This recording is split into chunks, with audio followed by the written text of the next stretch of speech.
about the Bunkai 1 through 6 for Pinan Sandan. The first two are going to be derivatives of the very first explosion, or first move or two of Pinan Sandan. So in this particular case, I'm going to have Sensei Crystal stand right here. Okay. Obviously, Bunkai has many applications. One move can have 2 or 3 different applications. We have what we call a hidden Bunkai. That's part of the stuff that's just kind of baked into all karate systems. So the first one I want us to look at as a cross wrist grab. So she's going to grab me from here. Bad guy's grabbing me from here, okay? I'm going to step in and I'm going to do, coming in here, trying to get her arm to move, to kind of move into that S. I'm going to close my fist and I'm going to step in this way. And you notice when I do that, her arm really comes up. If I just do it like this from here, nothing really happens. This is a whole other type of technique where I might have to come in and use my body.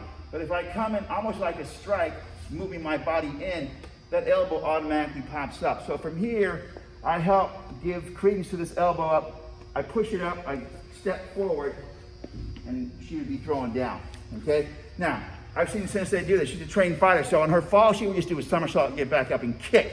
But we're not going there right now, okay? So basically, there's a video of that somewhere on the news, I think. So I step in, kind of pound here, step up, boom, that's number 1.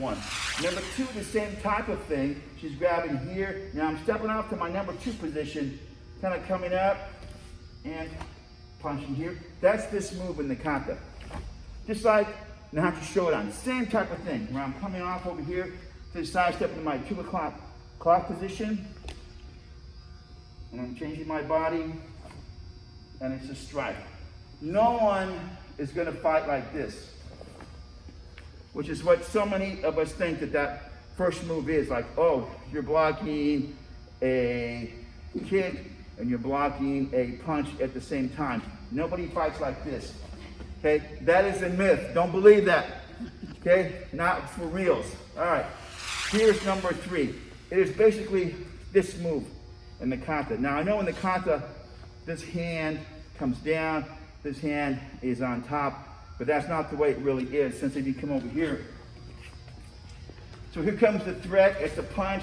I step to my 10 o'clock position, change body with this coming down, okay?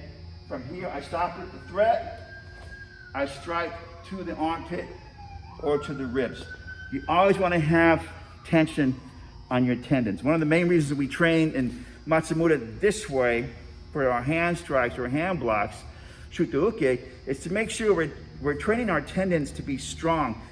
Okay? You don't want it to be weak. So that when the threat comes, I step off, boom, there's the block. This is coming right here.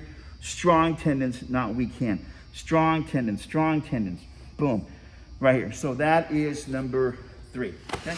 Here's number 4. Number 4 is the grab this way. Okay? So actually, it's coming back from here, okay? So if she were grabbing me, most people are going to think the intuitive way to get out of here is to pull this way, which works if you're stronger than the person grabbing you, which is rarely the case. Most of the time, somebody grabbing you is going to be stronger than you. So what you're going to want to do is move in. If she's pulling me towards her, I don't want to pull back. That's a battle of strength. I want to go ahead and use her body weight against her. So if she's pulling me, I'm going to come in and strike this way. So if we look over here, okay, she's pulling me in, I'm striking here. Okay? Now you notice this kind of looks familiar, but I'm going to go ahead and do a whole different move. So it's coming from here, this way. Actually, this should be like this up high, coming in, boom, striking here. Now, in Pinan Sandan, there's a move where I come this way, okay, and then kind of step back, okay? We're not going to go that far into detail just yet, but just basically number 4 is coming over here. It is for a wrist grab again from here. I'm stepping in with an elbow. And notice how I'm positioning this just like the rest of the kata. Now, here's what you have to pay attention for on this particular one. I don't want to stop here. Okay, I'm going to strike, but then I need to keep going to make sure that that wrist is released. Okay, she has a strong grip. Me hitting her here might not do it all. I'm going to have to keep on going. Because if you watch, now my elbow, my forearm is gonna help serve as a lever to break that grip, okay? So that move alone is the fourth one, where you're just coming in here, striking, boom, and pushing out this way, okay? Here comes number 5. From this position here, I'm gonna come up with high backhand. That's number 5, is the high backhand. In the kata, we do too low, too high, doesn't matter, okay? Boom, you can go here, here, but for our particular purpose, boom, we're gonna come, because watch her head comes down a little bit. And then, boom, then I come up. This way, there's number 5. Here's number 6, again with the derivative, okay? Watch how we put this together. Here, boom, now watch the step. I'm gonna step it as close as I can to her body. And hopefully kind of knock her back, because then I'm gonna go like this. Elbow here, punch here. Okay, just boom.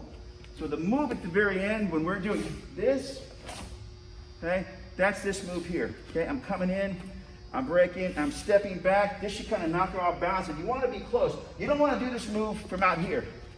If I do it just like this, I'm going to miss, okay? I need to come in close. So it's almost like I'm going to thread the needle between her legs and push her back. Now I know I'm close enough. So there's 1, 2, 3, 4, 5, and 6. Practice and have fun.